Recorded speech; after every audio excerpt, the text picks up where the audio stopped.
Espera.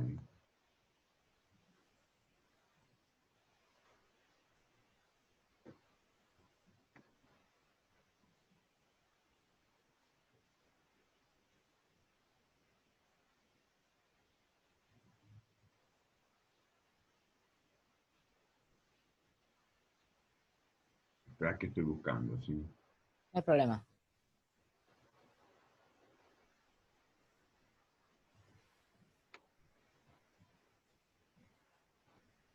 A ver, vuelvo acá.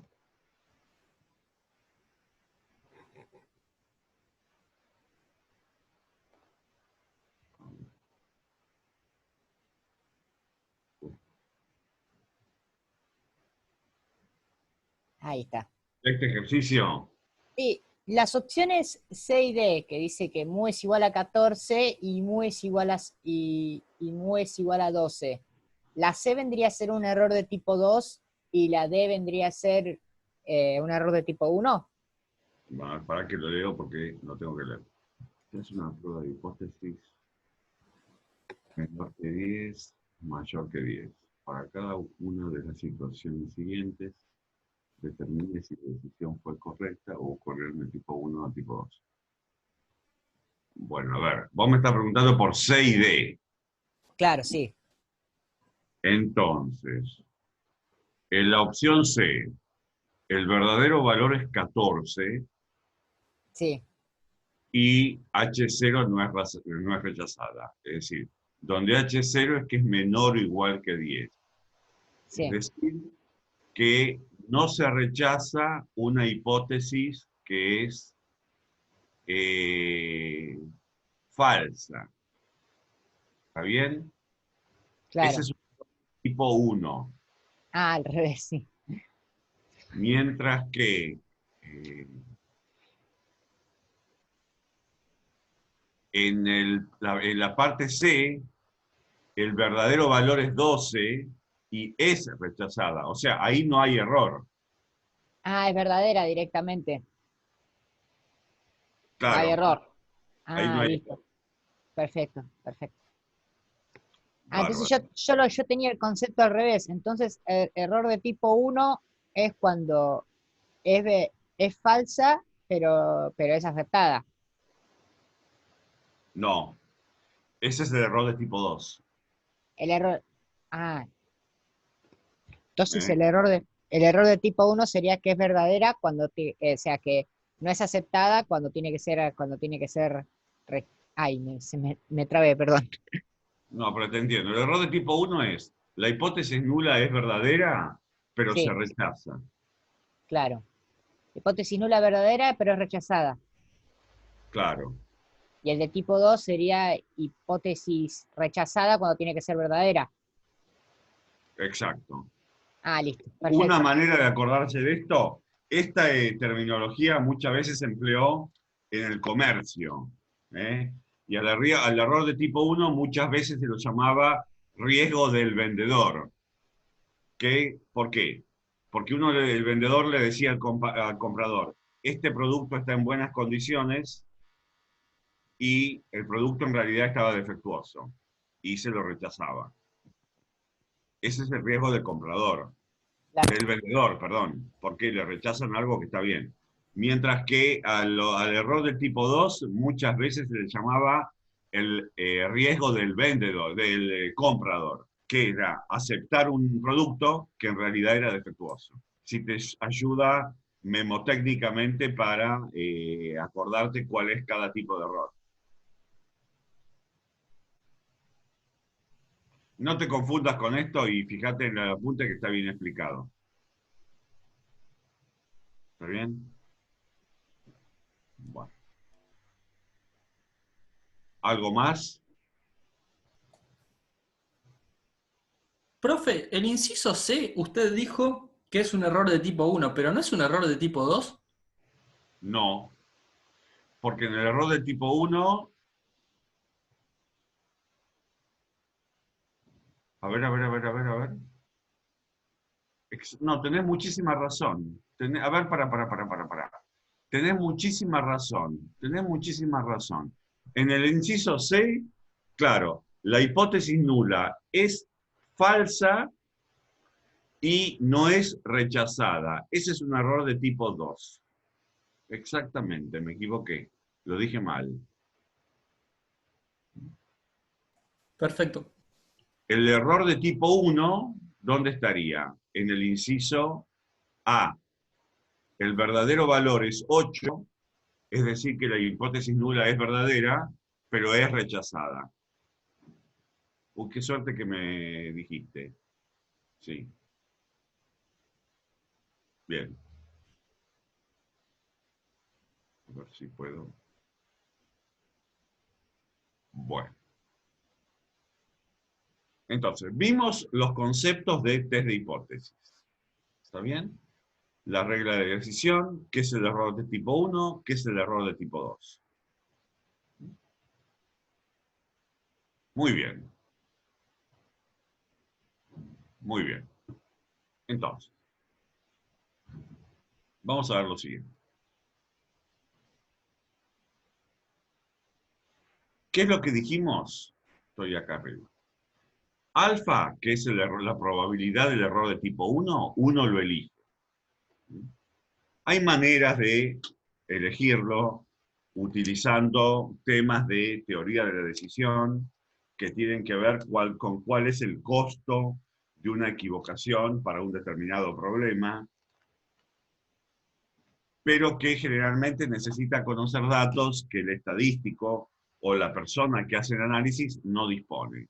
Entonces, lo común es utilizar 1, 5 o 10%, o 10%. Y a nosotros eso nos lo van a dar. O sea, sepamos que no son valores arbitrarios, que surgen de una justificación de teoría de la decisión, pero que nos exceden y no nos vamos a meter en eso. O sea que nos lo dan. El error de tipo 2 depende de varias cosas. Depende de qué es el beta, depende del tamaño muestral, depende del verdadero valor del parámetro y de algunos otros factores. En algunos casos se va a poder calcular y en algunos otros casos no. Vamos a ver un ejemplo en el cual sí se puede calcular. Por ejemplo, a ver si acá tenemos desarrollado bien el ejemplo. Vale. Tenemos dos hipótesis.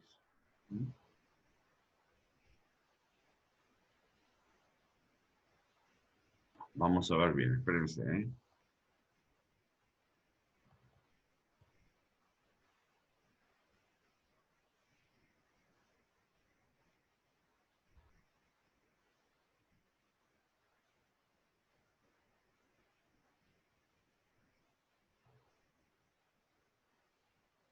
No, no, esto no es.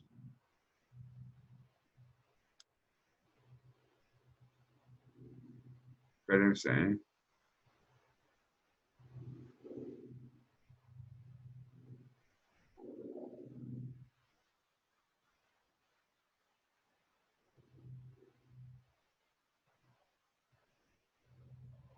Bueno,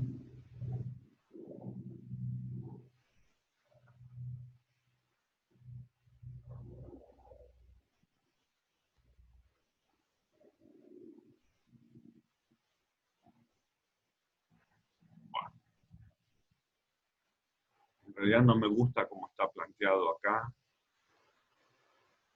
pero bueno, vamos a seguir el razonamiento, no hay problema.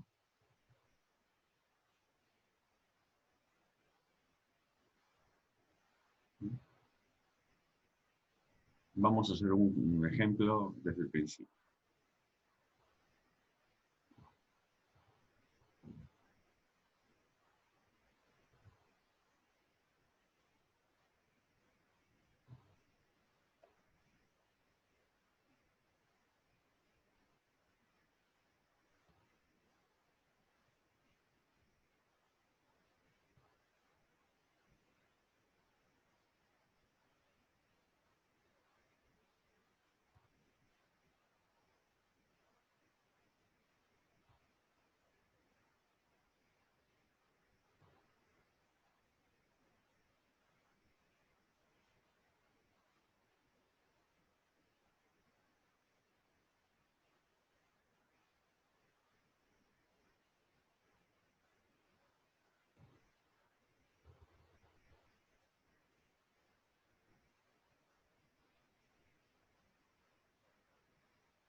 Vamos, esperen que estoy leyendo a ver dónde es el mejor modo del lugar para introducir.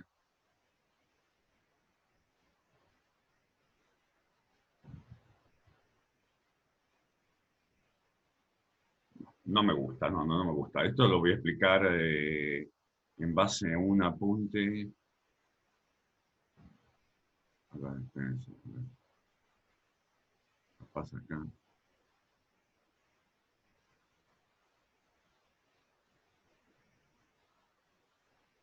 No me gusta, no me gusta. A ver si con proporción tenemos algo.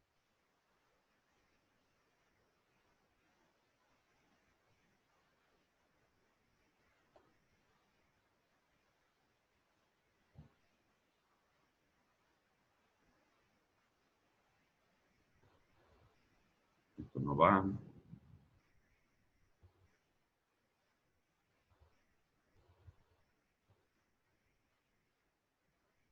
No, esto sí lo hicimos. Bueno,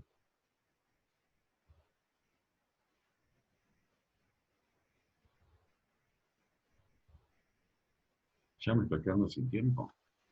Bueno, volvemos a entrar, ¿no? Pero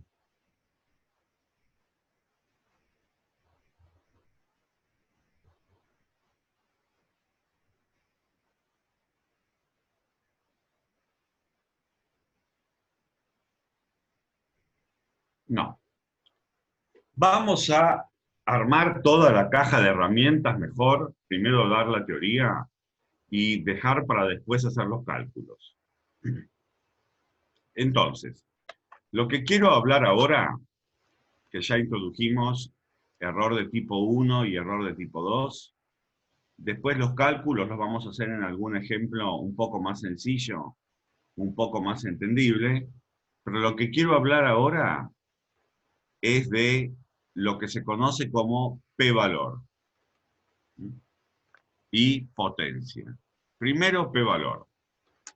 ¿Está bien? Fíjense que test de hipótesis es un tema que tiene muchos conceptos y que hay que ir acostumbrándose a lo conceptual paso a paso. Ya sabemos qué es una hipótesis nula, una hipótesis alternativa, ya sabemos lo que es un estadístico del test, ya sabemos lo que es la distribución del estadístico del test bajo la hipótesis nula, ya sabemos construir lo que es una región de aceptación y región de rechazo en base a puntos críticos del estadístico y a llegar a la decisión. Y también sabemos lo que es un error de tipo 1 y error de tipo 2. Ahora vamos a hablar de otro concepto más, que se llama el p-valor o valor p. ¿Qué es el p-valor?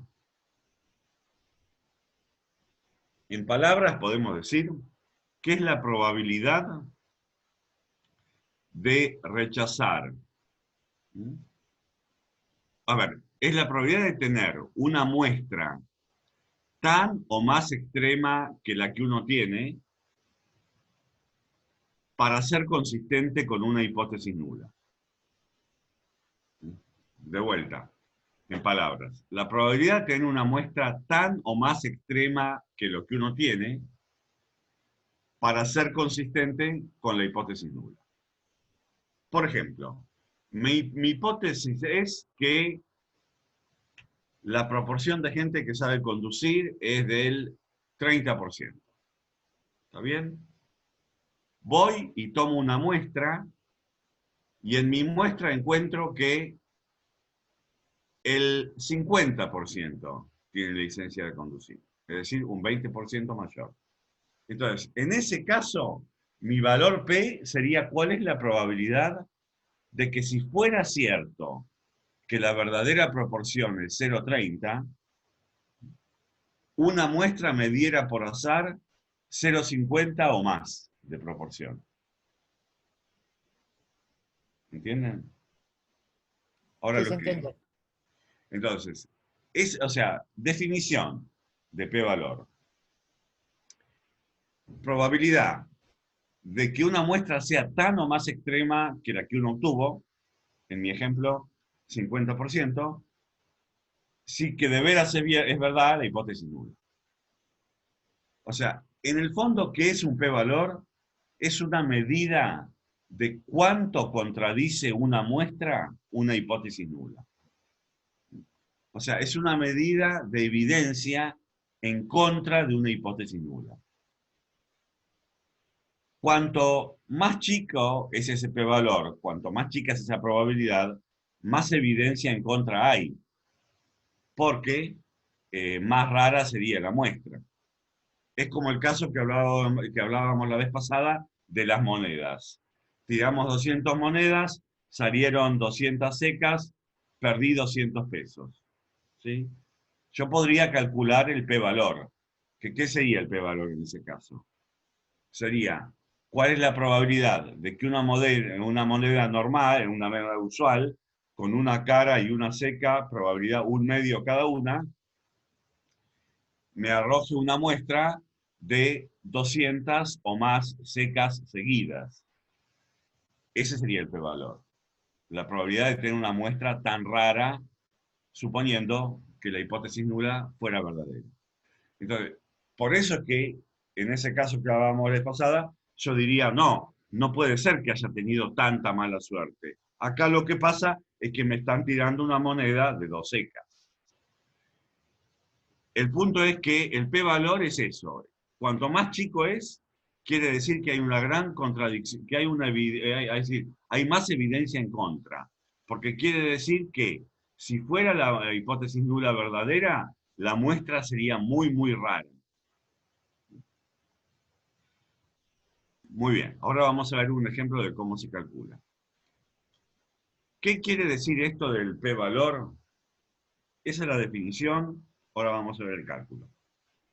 La tercera cuestión importante es el uso. Hay dos maneras de hacer test de hipótesis. ¿Está bien?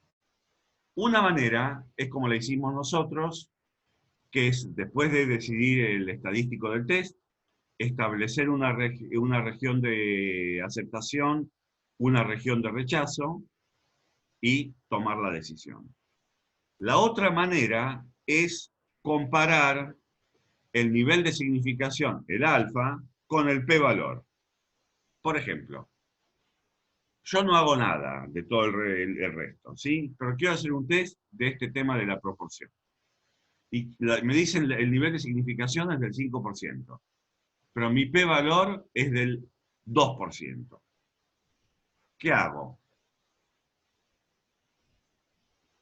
Bueno, siguiendo el razonamiento, la probabilidad de esa muestra es menor al límite de tolerancia que estoy aceptando según el nivel de significación.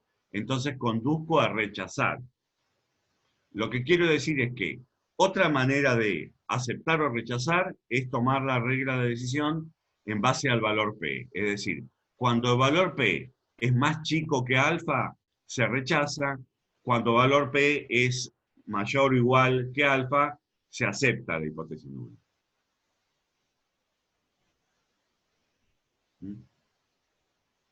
Recuerden que el alfa es eso, es qué probabilidad uno tolera de que aún siendo cierta una hipótesis nula, se la rechace. El 5% es 1 en 20. Es un número muy razonable. Muy bien. Entonces, vamos a hacer, cuando hagamos ahora eh, proporción del campo.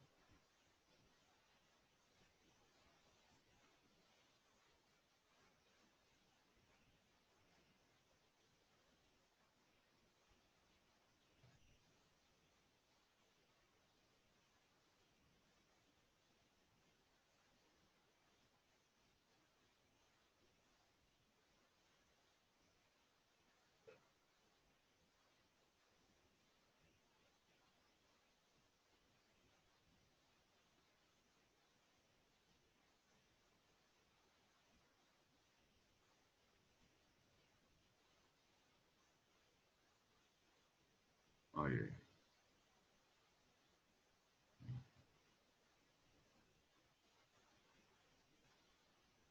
no, porque acá tengo el archivo equivocado. Pero está todo en el que ustedes tienen. Bueno, Veamos esto, test de hipótesis sobre una proporción. El ejemplo este de licencia de conducir. Supongamos que lo puedo hacer de dos maneras. Acá está planteado de un ejemplo bilateral. Puede ser unilateral también,